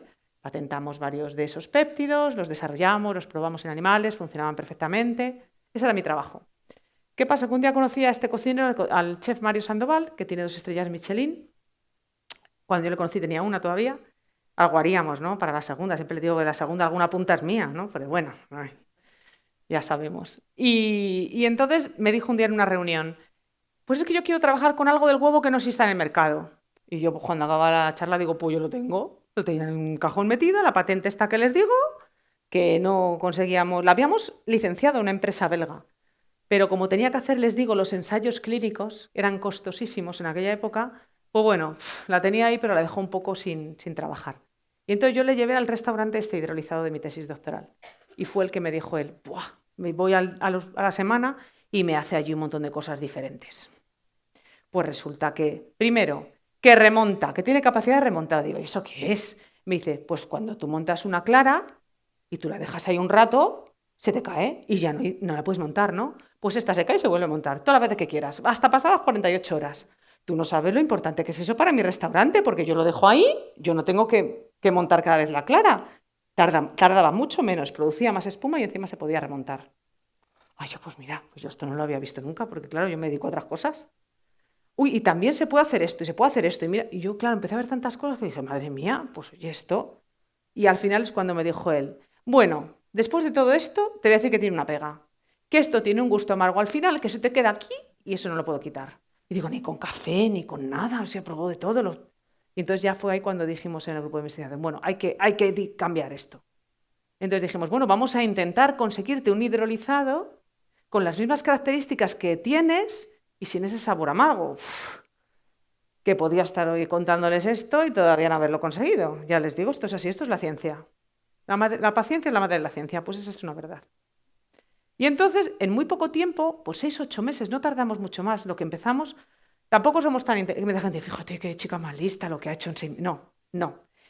E hicimos un poco, buscamos muchas enzimas muy parecidas a la que teníamos, algunas un poco distintas, con el objetivo de que cortase por sitios diferentes, pero tampoco sabíamos si la estructura iba a ser diferente, ¿vale? Tuvimos la suerte de que un buen día sacamos la hidrólisis en el laboratorio y le digo a mi compañera, digo, oye, mira esto, lo probábamos, claro, ahora sí probábamos las cosas, antes no probábamos, trabajaba en alimentos y no probábamos nada, eso no es normal, pero esto me lo enseñó el cocinero, parece mentira. Y claro, como diseñaba cosas nuevas, pues oye, yo miraba su actividad biológica, pues oye, que sepa como sepa, no. Y nos dimos cuenta de que habíamos conseguido un producto sin ese amargor, nada de amargor, pero es que encima tenía... Él utilizaba normalmente, cuando le dábamos el hidrolizado, tenía 2 fases. Era un líquido bifásico. Tenía una fase líquida y una fase un poco más como un gel crema abajo. Pero él, el primero que yo le di, solo utilizaba la parte de arriba. Pero le llevé el segundo y le digo, oye, y en la parte de abajo de esto nuevo que te traigo, parece un queso fresco. Y se lo enseño y se queda... Bueno, pues con ese hidrolizado, ¿qué decimos? Hizo cócteles.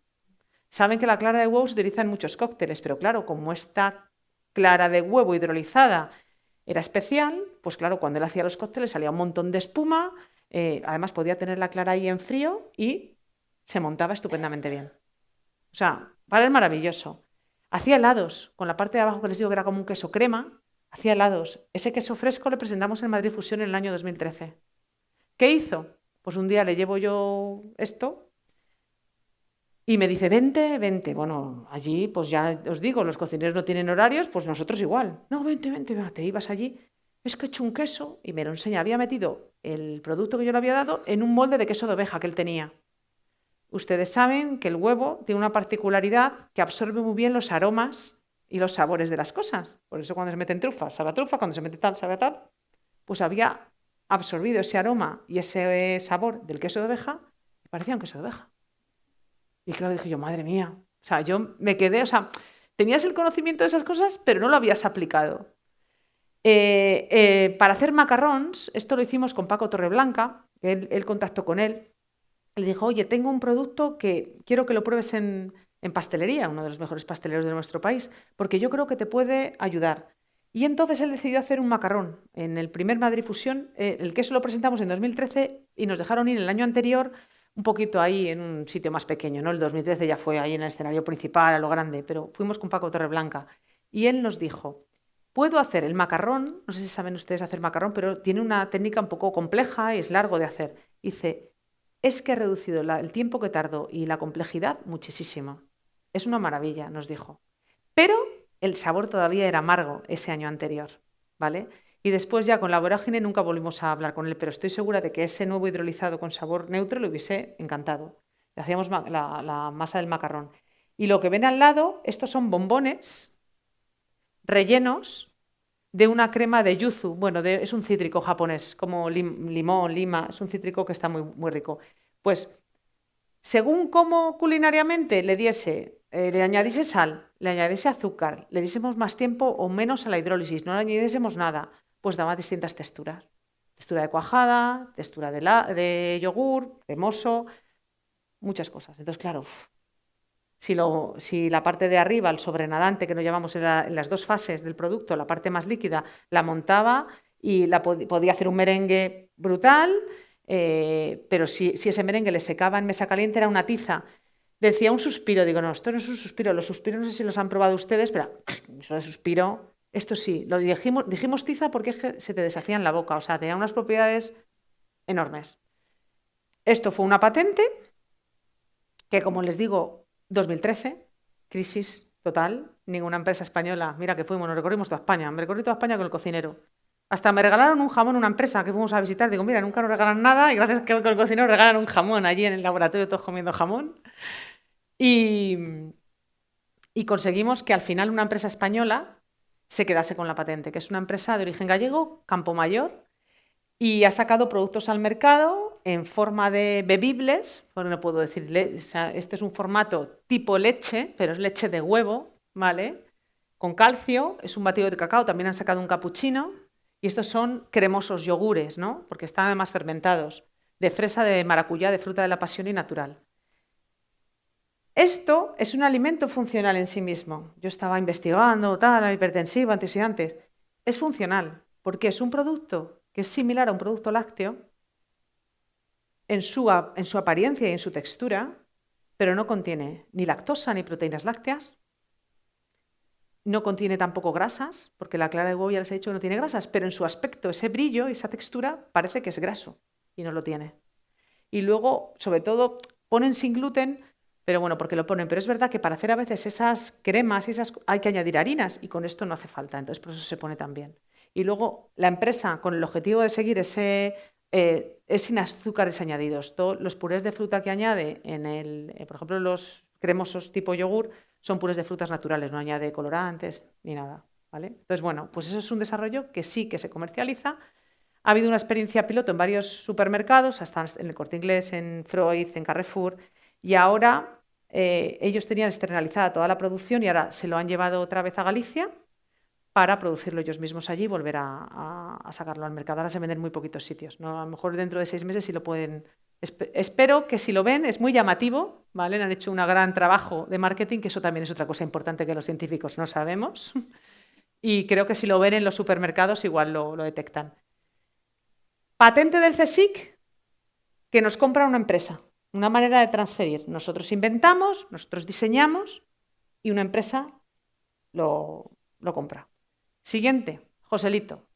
No tengo que contar la empresa que es, ¿no? Una empresa de maravillosos jamones y embutidos ibéricos. Bueno, pues Joselito un día hablando con el dueño, pues me cuenta un poco que el problema que tienen con la grasa de los jamones buenísimos, ¿vale? Porque ellos hacen unos jamones que sacan al cerdo a comer 2 años a la montanera, no 1, 2 o 3. Y es un sistema, el del cerdo ya saben que se come todo, muy sostenible y muy circular porque es un animal que da muy poco residuo, ¿vale? Pero él decía, hoy en día los jamones ya no compramos la pata del jamón y la cortamos en nuestra casa, ¿no? No, ahora la gente ya no quiere ni cortar el jamón. Mirad a dónde hemos llegado.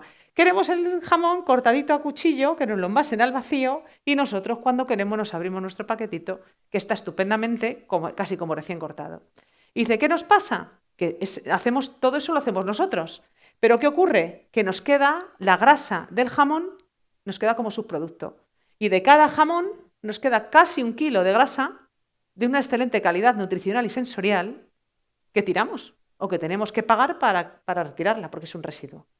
Entonces dijimos, bueno, pues vamos a ver qué podemos hacer. Entonces empezamos a hablar con él, hicimos un proyecto de investigación junto con la empresa, del que se derivó una tesis doctoral de un alumno mío, de esta alumna, de Eva, que lo que hicimos fue un nuevo método de extracción. Y era intentar extraer de esa grasa aroma y compuesto, o sea, intentar hacer como, yo dije, un extracto, hacemos un extracto de la grasa, ¿vale? Yo hablando así tan tecnóloga de alimentos, tan científica, me dice él, no, extracto no, será una esencia, me dice don José Gómez. Y digo yo, fíjate, que los empresarios como saben, ¿eh? Ya solamente con el nombre ya era más bonito, extracto, suena así un poco esencia, por eso verán la palabra esencia. Hicimos una esencia que era 100% natural, porque utilizamos un sistema que es limpio, sin aditivos ni conservantes, no añadíamos nada, que tenía una larga vida útil porque miramos tanto en refrigerado como en congelado cuánto tiempo duraba, que microbiológicamente estuviese en condiciones y que tuviese unas propiedades sensoriales, desde luego, únicas. Y nutricionales también, pero sensoriales es, imagínense la grasa del jamón, que está casi más buena que el jamón. ¿Y qué hicimos? Pues tenía menos acidez que la grasa de partida, tenía muchos más ácidos grasos monoinsaturados, más actividad antioxidante porque tenía más compuestos fenólicos. Está claro que como la grasa hay algo de infiltración de tejido, entonces seguramente esos compuestos fenólicos los extraíamos de esa parte del tejido. Y entonces teníamos una esencia con unas propiedades nutricionales mucho mejores, ¿no? Y que estaba a las mismas maravillas. Hicimos una cata con gente, bueno, aparte que hicieron en la cocina, ellos tienen bastantes restaurantes, algunos con estrella Michelin asociados al grupo, hicieron una mantequilla, nosotros hicimos un salmorejo en el laboratorio, unos macarrones sin jamón, pero que le echamos esto y sabía muchísimo jamón. Hicimos nuestras cositas, luego ellos hicieron ahí con nitrógeno líquido, con cosas de esas suyas, en una tosta, también lo echamos y funcionaba bien.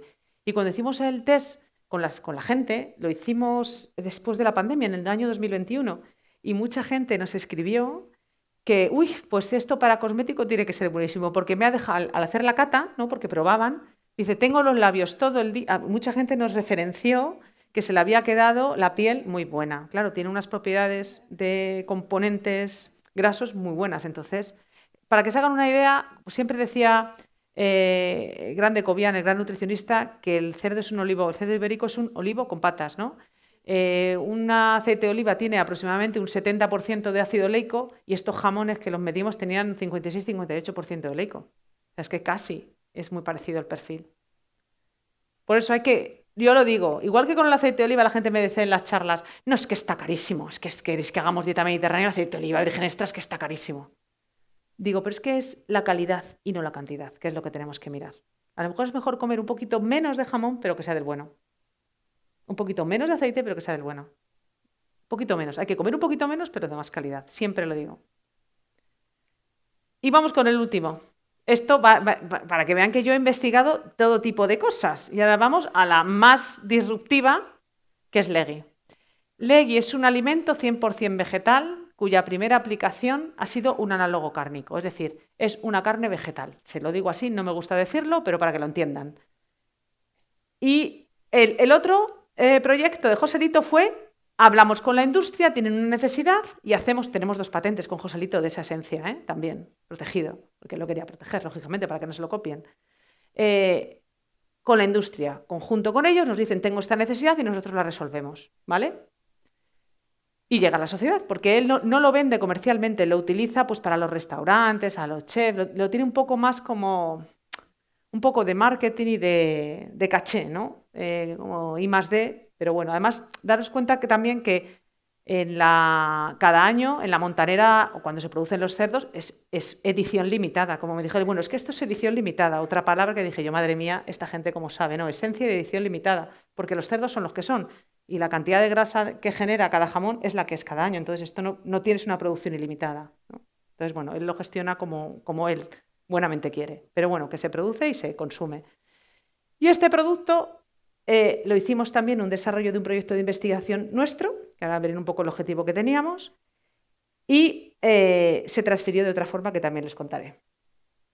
Bueno, desde hace alguna década ya, un poco más, tenemos esa revolución verde en la que la tendencia está vegana, yo no hablo de vegano, hablo de veggie, ¿vale? Se consolida. ¿Qué es un consumidor veggie? Un consumidor veggie es aquel que puede ser o vegano, que no come nada de origen animal, ni siquiera miel, ¿vale? Pobres, porque está buenísima, pero bueno, el que no quiere, no quiere. Que principalmente es pues hay varias razones, pero quizás más una razón medioambiental, estas personas y de respeto animal. Los vegetarianos que no consumen nada de origen animal, excepto huevo y leche, que pueden permitirlo. Y luego están los flexitarianos, que no sé si han oído esta palabra alguna vez. Flexitariano. Pues son aquellas personas que intentan reducir un poco en su dieta el consumo excesivo de carne o de proteína de origen animal principalmente. Piensen muchos de ustedes, porque a lo mejor son flexitarianos sin saberlo, ¿vale? Y es quizás la mayor tendencia que hay en la población. Se empezó con un 8 o un 7% de la población y ahora pues vamos ya por un 15% por lo menos, ¿no? Principales razones para convertirse en veggie. Una razón de sostenibilidad. Respecto a los animales, los 2 primeros suelen seguir más ese nicho, pero sobre todo el flexitariano es por un motivo más de salud, ¿vale? Y las principales preocupaciones de los consumidores pues es que la falta de variedad de ese tipo de alimentos, que son altos los precios, cuando hay una investigación detrás y hasta que se popularizan los precios suelen ser altos, productos deshonestos. ¿Por qué? Porque todo lo vegetal no es sano y natural, no se engañen. Tienen que mirar el etiquetado de atrás. Porque si ven una hamburguesa de lenteja que lleva 25 ingredientes, pues lo que menos tiene es lenteja. Entonces, por favor, lean. ¿Vale? No todo lo vegetal es sano y natural. Y la mala calidad sensorial que tenía este tipo de productos, ¿vale? Nosotros detectamos eso y dijimos, bueno, y además vemos que los productos son extremadamente procesados de este tipo. Bueno, vamos a intentar proporcionar una alternativa sobre todo porque consumimos demasiada proteínas de origen animal, especialmente carne y carne roja. Consumimos en nuestro país el doble de lo que la OMS estipula. El doble. ¿Vale? Hemos pasado de no comer casi carne en la época de matanza y el que tenía un cerdo o el que podía, a consumir todos los días, todas las veces. Dense cuenta el cambio de dieta que tenemos. No es que no haya que comer carne, no, hay que comer carne. Y hemos dicho que hemos desarrollado el cerebro que tenemos también gracias a consumir animales, ¿vale? Pero ojo, es que a lo mejor consumimos demasiada. Y muchas de las enfermedades y de algunos tipos de cáncer que se nos relacionan hoy en día es debido probablemente a ese consumo excesivo de proteína de origen animal, especialmente de proteína de carne, derivada de la carne, y consumo de carne roja especialmente. Entonces, no hay que demonizar nada, pero hay que ser un poco conscientes en cómo nos alimentamos, ¿vale? Pues nosotros desarrollamos un ingrediente de origen vegetal que lo hicimos con esto, con una algarroba. ¿Saben lo que es la algarroba? Me imaginaba que ustedes la conocen. Si alguno no la conoce, es una legumbre, porque es legumbre de origen mediterráneo, que realmente se utiliza para alimentar a los animales. Aunque en la época de la guerra y de la posguerra, mucha gente salvó mucho hambre en este país porque mucha gente solo podía comer esto, ¿vale? Pero principalmente se utiliza para que los animales engorden y luego nos comamos el animal, ¿vale? Entonces nosotros dijimos, bueno, pues no sé si han visto un anuncio que ha estado apareciendo que ponía skip the cow, como sáltate a la vaca, ¿no? Como que salía una mantequilla de origen vegetal en la televisión. Pues nosotros decíamos, bueno, pues en vez de que esto alimente a una vaca, pues vamos a ver si damos esto a comer. Y a la gente le gusta. Lo que nos dimos cuenta haciendo este proyecto es que todo aquel alimento que no tiene un valor económico para el ser humano, porque no lo consumimos, se termina perdiendo. Si nosotros conseguíamos hacer un alimento que a la gente le gustase comerlo, conseguiríamos que la algarroba se cultivase más. Somos el primer productor mundial de algarroba. Bueno, ahora ya no lo sé, porque están los países del norte de África pisándonos los talones. Igual ya ni lo somos. Pero a una diferencia enorme de Italia y de Grecia, el primer productor de algarroba. Yo no lo sabía hasta que no empecé a trabajar con esto, ¿vale? Y además, les voy a poner la siguiente diapositiva primero. Es un cultivo que es todoterreno para el cambio climático, ¿vale? Para frenarlo, porque el cambio climático ocurre cíclicamente. Lo que tenemos es que frenarlo, porque lo hemos acelerado muchísimo. El ser humano lo que ha hecho es, muchos científicos dicen que estamos en el antropoceno, que es la era en la que el ser humano está modificando las cosas, ¿no? Pues es que estamos acelerando ese cambio climático que tarde o temprano suele ocurrir, ¿vale? Esto es cíclico, pero lo hemos acelerado muchísimo y en 50 años hemos provocado muchos cambios. Bueno, pues este árbol puede crecer en suelos pobres. ¿Por qué? Porque el otro día me dijo un investigador, la foto que pones de la especie no fija nitrógeno. Digo, bueno, pues yo esto lo he leído en los papers, yo sigo diciendo que fija nitrógeno porque es una legumbre. ¿Me lo dijo él? Bueno, pues no lo sé. Fija nitrógeno, las legumbres todas fijan nitrógeno, por eso su cultivo es tan interesante y tan importante. Y esta fija mucho, esta especie. No esta especie, este género de especies, ¿vale? Lo que es el algarrobo. Y aumenta mucho la riqueza de biodiversidad del suelo al fijar ese nitrógeno. Además tiene unas raíces tan profundas que evita las escorrentías. Este tipo de cultivo es de la zona del Mediterráneo, de la zona del Levante español principalmente. Aunque soporta climas extremos, frío y calor, ¿vale? Se da principalmente en el Levante. Esto estaba lleno de algarrobos, el Levante español. Que hemos pasado a poner otros cultivos que requieren agua, que tienen plagas. Esto no tiene plagas, requiere muy poquito agua para crecer y encima evita las escorrentías. Tenemos bien cerquita hace un año lo que ocurrió en Valencia y esto evita escorrentías, evita que todo, y además la escorrentía que se lleve toda la riqueza del suelo, ¿vale? Porque tiene unas raíces muy fuertes. Y no se producen subproductos porque se aprovecha prácticamente todo, es como un cerdo, porque el árbol, el tronco se utiliza para hacer madera, que por lo visto es muy buena, tal. Bueno, nosotros cuando empezamos a investigar esto dijimos, pero bueno, somos el primer productor. Hemos perdido un montón de zonas de cultivos en los últimos 10 años. En vez de aprovecharlo, vamos a intentar a ver si damos esto para que se coma y entonces aumentamos otra vez este cultivo. Ese era nuestro objetivo. Y ese es Legui, que si lo ven aquí, ¿y por qué el Legui? Esto lo empezamos a... Ya llevábamos unos años de investigación, lo habíamos terminado y terminamos justo un poquito antes de la pandemia, ¿vale? El nombre es nuestro. Legui, legumbre, de la tendencia veggie, pues oye, de una legumbre, legui, como en inglés, legumbres, legume, pues dijimos, pues mira, así la gente lo entiende, cuando lo expliquemos aquí o allá lo van a entender. Y por eso se llama legui, el producto. Es un producto que fomenta el uso y consumo de legumbres, que tiene baja huella hídrica y de carbono, y que produce cero residuos en su producción. No tiene conservantes ni aditivos. ¿Por qué pongo esto? porque nosotros la conservación que tenemos del producto es o congelado o por altas presiones hidrostáticas, que es otro método de conservación mucho más reciente, que no lo habrán oído ustedes hablar a lo mejor de él. Ahora se hacen muchos zumos, vegetales y tal, que están conservando por HPP o procesado por HPPs, altas presiones hidrostáticas, ¿vale? Isostáticas. ¿Qué es esta tecnología?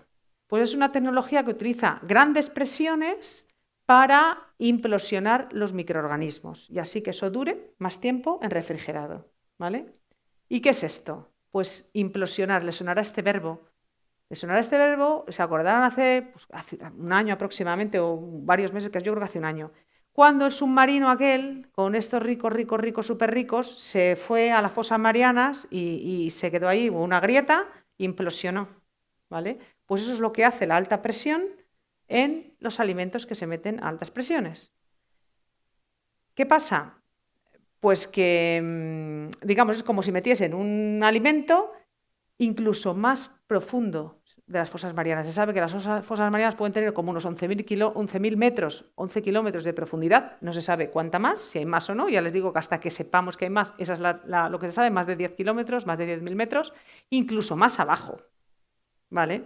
La presión que nosotros le metemos al producto, con lo cual implosiona los microorganismos y mantiene larga la vida útil. Entonces utilizamos esa tecnología porque la empresa con la que lo producimos, nosotros conocíamos que tenía esa máquina porque mandábamos allá a los estudiantes a visitarla. Entonces dijimos, bueno, pues esta, ¿vale? Por eso no tiene conservantes ni aditivos. Incluso colorantes tampoco, porque el color que van a ver se lo da la propia matriz, que es la algarroba, ¿vale? Y mínimamente procesado, hemos conseguido que se haga con etiqueta limpia. Está hecho solo con 6 ingredientes naturales, basados en la dieta mediterránea. Está hecho con agua, harina de arroz, algarroba. Hemos metido esos dos, ahora se lo contaré por qué hemos metido un cereal y una legumbre, ¿vale? Harina de arroz, algarroba, aceite de oliva virgen extra, fibra vegetal y sal, nada más, ¿vale?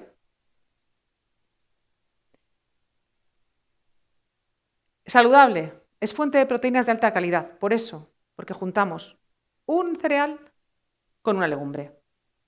Y no se piensen que hemos inventado nada nuevo, que los frijoles con arroz se llevan tomando toda la vida y la judía pita con arroz también. Y era por eso, para que la proteína sea completa. La proteína de origen vegetal no tiene todos los aminoácidos esenciales, que son aminoácidos, esas bolitas, esas perlitas de las proteínas, hay algunos de ellos que no somos capaces de sintetizarlos nosotros y hay que obtenerlos de la dieta. Entonces, las proteínas vegetales, los cereales son deficientes en alguno y las legumbres en otro. Entonces, pero juntos sí que se supone que es una proteína completa, ¿vale? Bajo en grasas saturadas y sin colesterol, pero viene de los vegetales, con lo cual no tiene colesterol. Una cosa que, o sea, cuando nosotros queríamos hacer un producto de este tipo, mirábamos lo que había en el mercado y las hamburguesas estas tenían un 20% de grasa saturada. Claro, para mimetizar una hamburguesa real que tiene eso. Pero ¿por qué? Quítele lo malo y póngale lo que no hay, lo bueno que necesitamos. Entonces nosotros dijimos, bueno, sin grasas y rico en fibra dietética. ¿Por qué? Porque la fibra dietética es un nutriente, un micronutriente que somos muy deficitarios en la sociedad actual, las sociedades desarrolladas. Casi no comemos fibra porque comemos menos frutas, menos vegetales, menos cereales integrales, entonces tenemos mucha menos fibra. Eso está relacionado, el consumo deficitario de fibra, con muchas enfermedades, entre ellas del aparato digestivo, ¿vale? Y entonces le quitamos lo malo y le pusimos lo bueno. Y además libre de alérgenos. Lo hicimos con harina de arroz para que no tuviese gluten, para que todo el mundo pudiese consumir este producto, ¿vale? Es extraordinariamente versátil, es como una picada vegetal, ¿vale? Como una picada, pues lo que puedes hacer con una picada de carne lo puedes hacer con esto. Y lo más importante de todo, aparte, todos estos son fotos que hemos hecho nosotros en el laboratorio de los platos, como topping de pizza, como relleno. Claro, hemos intentado asociarlo para que lo coman también los jóvenes a la pizza, a los tacos, pero hemos hecho empanadillas, pasta boloñesa, ¿vale? Lasaña. Y sobre todo que no tienen ningún retrogusto vegetal, porque si alguno de ustedes ha probado algún producto derivado de soja o de proteína de guisante, tiene un gusto ahí raro que es muy difícil de quitar y no sabía nada. Eso es lo que los cocineros nos han dicho que es genial. Pues muy bien.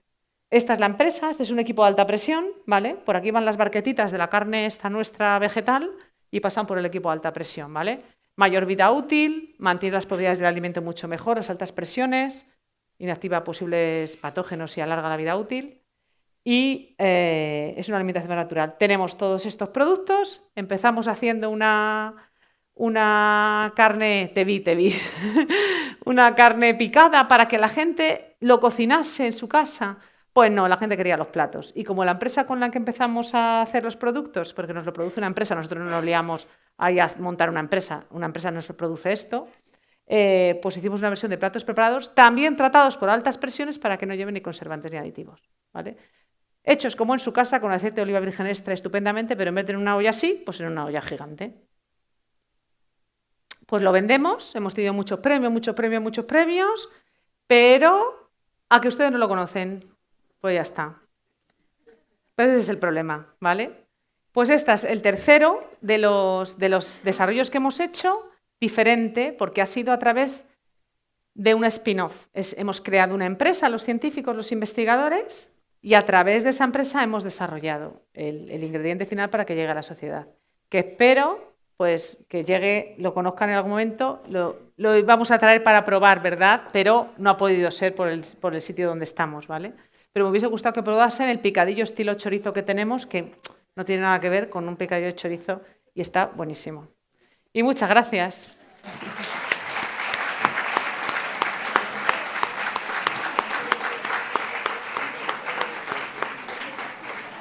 Bueno, muchas gracias, Marta, por la interesante presentación. Y sí, pues no lo hemos podido traer por el número de personas, era un poco difícil. Bueno, si quieren hacer alguna pregunta. A ver, los micros. Bien, por allí. Ahí también hay otra. Por aquí delante tenéis una por cada lado.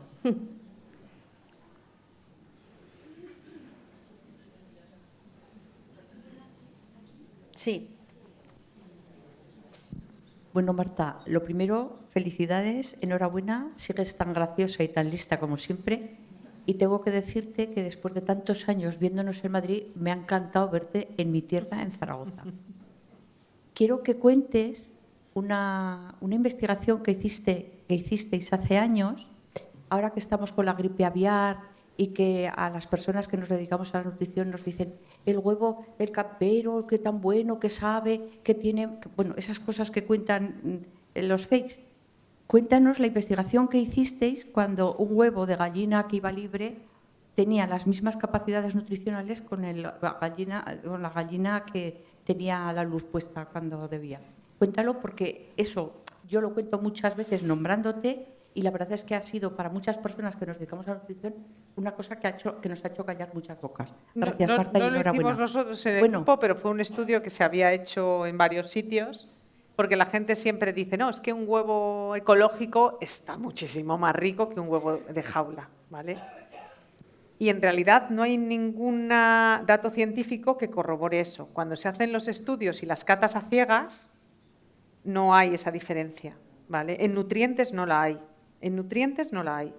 Pero la dice, bueno, pero está más rico. Digo, bueno, yo también cuando voy a casa de mi suegra, que tiene gallinas en su... Pues me sabe más rico, es verdad. Digo, pero claro, estoy de vacaciones. Siempre hay un entorno social a veces que adaptamos a... Pero no hay ninguna diferencia sensorial científicamente comprobada hasta la fecha, a lo mejor sale otra técnica dentro de 20 años, y tampoco nutricional. Y siempre hablo un poco, en la parte nutricional, pensemos un poco que evolutivamente la estructura del huevo, ¿vale? Nosotros no lo comemos el huevo, pero evolutivamente está diseñada para albergar un ser vivo y una vida.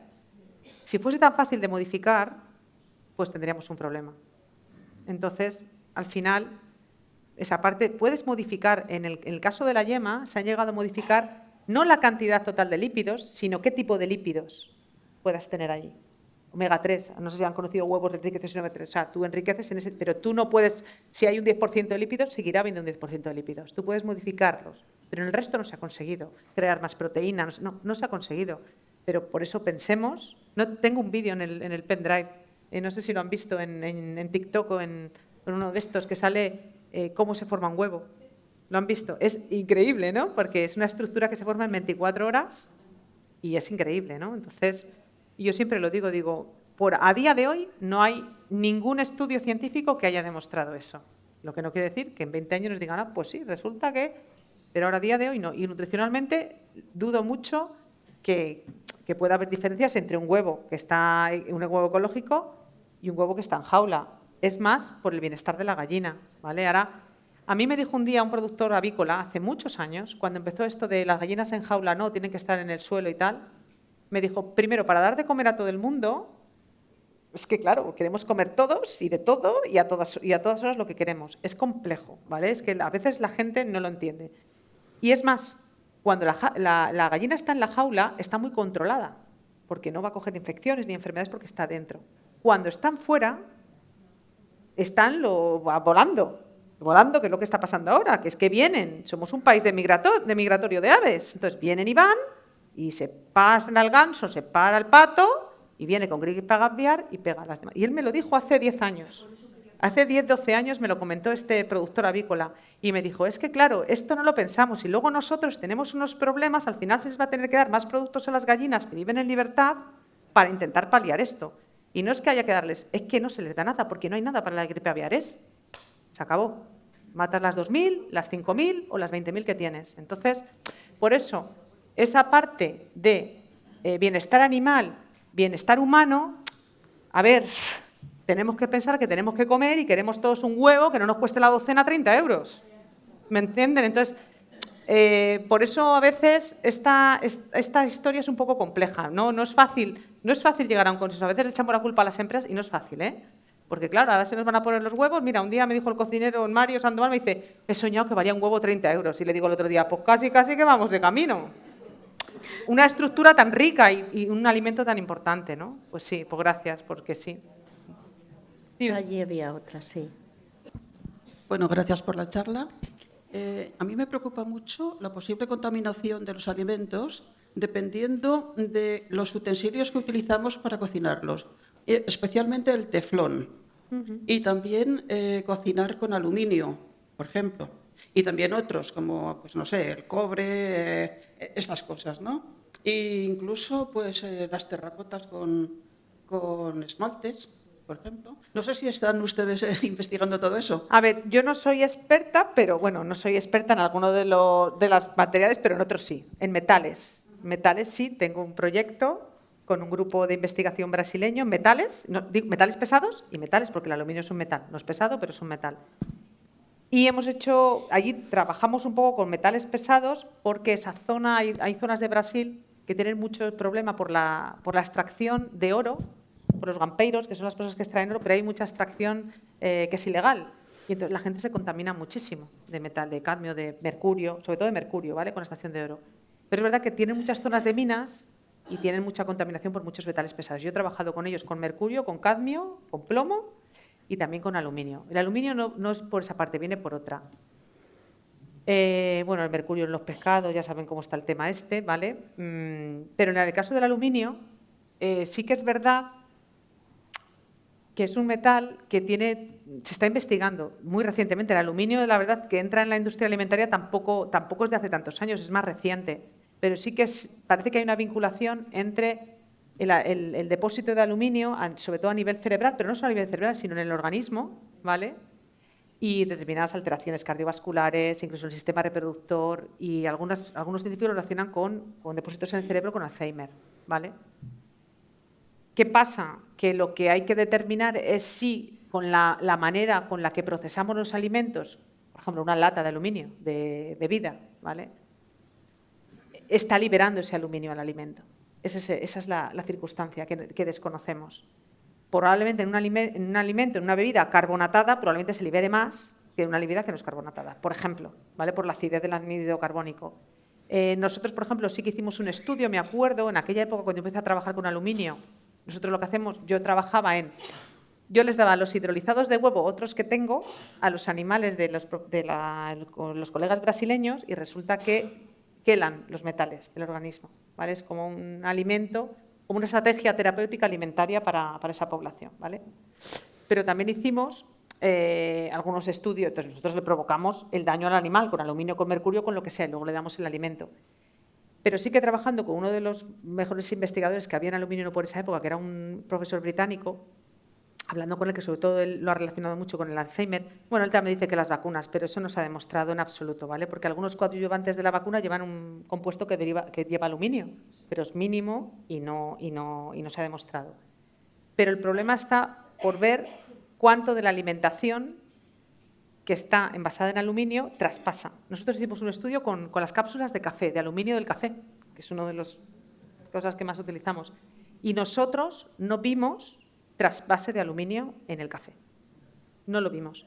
Las cápsulas de aluminio están recubiertas con un material, entonces probablemente por eso no traspasa el aluminio, casi todo. Ahora ya se me dice el microplástico que está recubriendo la cápsula de aluminio, en eso no he trabajado, pero el aluminio lo traspasaba. Lo hicimos con un montón de marcas distintas de café, ¿eh? Pero lo que sí observamos es que en los cafés descafeinados, en algunos cafés descafeinados, porque en los tés sí se sabe que hay mucho aluminio, que acumulan las hojas de la teína, pero parece que el efecto antioxidante del té con el aluminio que lleva el té se contrarrestan.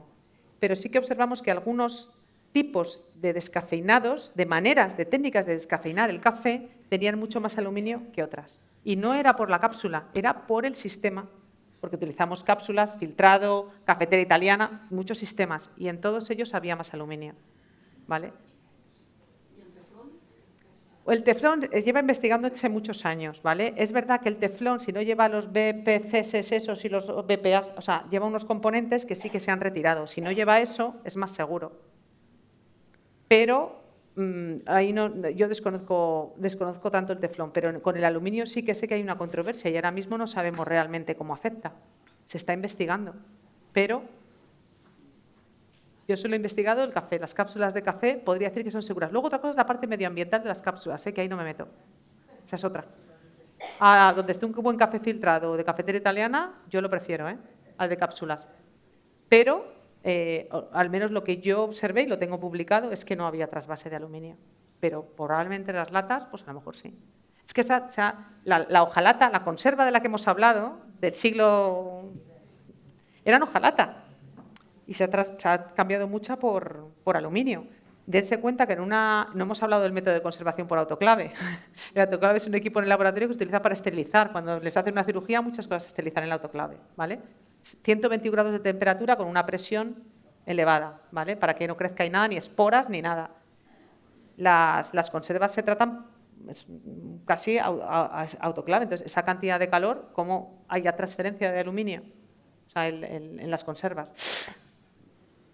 Hemos pasado del vidrio a otros métodos menos pesados, que se transportan mejor. O sea, es difícil de establecer. Yo no les podría decir que es totalmente seguro el aluminio, sobre todo cuando he visto lo que hacen los animales de experimentación. Buenas tardes y muchas gracias.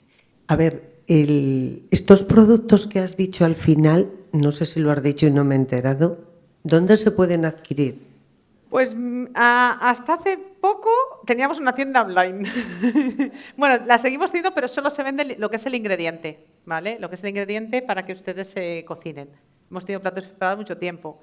Nos dieron un proyecto, aquí todo es money, money, money, money. Dinero, dinero, dinero. Si no tienes dinero, pues es que no puedes. Entonces, nos dieron un proyecto muy bueno, hicimos una página web y teníamos producción y vendíamos directamente. Una persona se dedicaba a ello.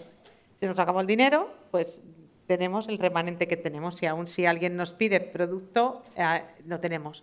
La empresa que nos lo produce lo vende, tiene una empresa que se llama Tappers, tal cual, T-A-P-P-E-R, esa, y ellos venden los platos preparados, ¿vale? Tappers, lo venden los platos preparados. Y luego nosotros, a través de, estuvimos vendiendo, bueno, di una charla de dieta mediterránea en la Complutense y vino un colega mío que trabajaba en ese momento en el Santander y trajo a su jefe de restauración y entonces se lo vendimos y lo ponían en la ciudad de Santander, de Madrid, en los corners saludables, los platos preparados. Yo no sé si lo siguen vendiendo o no la empresa, porque yo ya, o sea, yo, cliente que hago, cliente que se lo doy a la industria que lo produce. No lo llevo yo porque yo me dedico a lo que me dedico, ¿vale? Pero sí que es verdad que en la web de Tappers a veces tienen platos de estos, no tienen todos, pero los van rotando. Y nosotros teníamos en nuestra, si ponen a I like, seguramente, o Legui, les saldrá seguramente nuestra página, que aún no la hemos cerrado. No sé lo que dudaremos con esta aventura, que es muy complicado, porque no estamos formados los científicos en emprendeduría, en marketing, en empresa, en business, no. Y esto ha sido una locura, encima en plena pandemia. Para que se hagan una idea, la empresa la fundamos en junio del 2020, pero estaba previsto que la fundásemos el 18 de marzo. Íbamos al notario y nos encerraron a todos el día 14. Entonces, imagínense la incertidumbre para nosotros con todo esto. Y luego ya pedimos permiso porque teníamos que hablar con las empresas porque queríamos escalarlo para producirlo y tal, que era lo primero que queríamos hacer, y pedimos permiso para salir con la hojita esa en la desescalada, porque nosotros tuvimos la ultimísima y pedimos salir y nos dejaron salir a hacer la empresa y a ver algunas que íbamos por ahí, por Valencia, por Utiel estaba toda la Guardia Civil, no se me olvida. O sea, unas circunstancias, si ya es difícil de por sí crear una empresa en este país, para científicos más complicado y en la época en la que lo hicimos tremendamente difícil. Y a pesar de todo, hemos conseguido que esté en el mercado. ¿Que no llega a todo el mundo? Pues ahí esta es la cosa. Que ya me gustaría que lo probasen todos y que tuviesen disponibilidad de ello, pero para nosotros es muy costoso hacer una producción porque las producciones son mínimas, pero es que a lo mejor la producción mínima son 100 platos de cada pedido de estos. Si no los vendemos, los congelábamos 15 o 20 días antes de la fecha de caducidad y se los vendíamos ahí en el centro de investigación a todo el que quería, a precio de coste, para no perder dinero. Pero a ver, no esa cosa del desperdicio alimentario la tenemos muy arraigada y no íbamos a tirar nada. Y comíamos todos los días nosotros un plato de esos en el laboratorio, no nos subíamos al comedor, lógicamente. Pero no es así. O sea, los negocios tienen que producir dinero y ese dinero para poder seguir investigando. O sea, al final es una rueda. Entonces no sé cuándo nos tocará. Por ahora seguimos y, por supuesto, mucho dinero personal que hemos puesto. Creemos en el proyecto, pero uno puede poner hasta cierto punto. Si no, al final, pues ya lo saben ustedes, no sería el primero, no solo se lleva tu trabajo, se lleva tu salud, se lleva a tu familia, no. Entonces, bueno, esto tiene un límite y si alguien lo quiere continuar, perfecto. Si no, nosotros al final, pues llega un momento que es imposible. Y no es porque no esté bueno ni porque no funcione, ¿eh? Es porque no tenemos capacidad para hacerlo llegar a la sociedad. ¿Es así? No sé quién tiene... Ahí había una pregunta, ¿no? Sí, muchas gracias por su charla. Aquí delante hay otra. Vale. Sí, y quería preguntar un poco a qué desafíos culinarios se enfrenta el empleo del algarroba, ¿no?, al utilizarlo como análogo cárnico. A ver, como análogo cárnico, culinariamente hablando, nuestro producto, bueno, es que no solamente es como análogo cárnico, porque ahora estamos desarrollando cosas de pastelería y de bollería con el mismo ingrediente. El ingrediente tiene un sabor neutro, no sabe a nada, ni a vegetal ni a nada, entonces si tú lo cocinas para una pasta boloñesa, te da ese sabor, pero sí, estamos haciendo otras cosas. Pero si quizás, pues es que todo lo que se nos ocurra, nosotros hemos desarrollado, mira, hemos hecho el picadillo estilo chorizo, es que es el ingrediente solamente con las especies que lleva el chorizo. Orégano, ajo, pimentón de la Vera, o sea, nada más.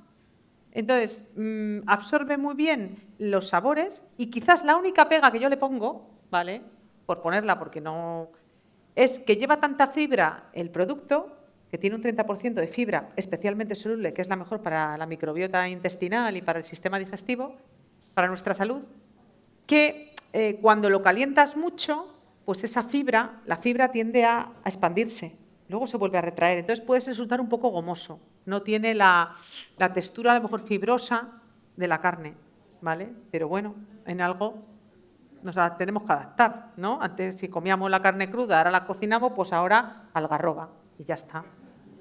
Es una cuestión, es un poco un cambio, ¿no?, que tenemos que hacer. Y yo no digo que no se coma carne, todo lo contrario, hay que comer carne, pero un poquito menos. Y si sustituimos una vez a la semana esa carne que íbamos a comer, pues por legui, pues mejor para el planeta y para nuestra salud, ¿no? Pero bueno, ese es nuestro lema. Comamos legumbre de otra forma. Dense cuenta a ustedes también que en los colegios apenas ponen legumbres, ponen platos de cuchara, porque a los niños no les gusta. Muy poquito. Y entonces nosotros tenemos una legumbre, ¿no? Come legumbre de otra forma. Tenemos eslóganes, no sé, 100. Y ahora el último es come legumbre de otra manera. Porque la gente come muy poca legumbre, porque se tarda mucho en cocinar, porque no hay tiempo, y esto es legumbre. Y en los colegios a lo mejor les ponen una hamburguesa de esto, unas albóndigas, una pasta boloñesa, tenemos unos macarrones con picadillo estilo chorizo, buenísimos.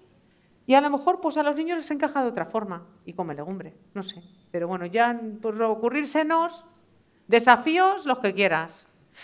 Y veremos a ver cómo nos va.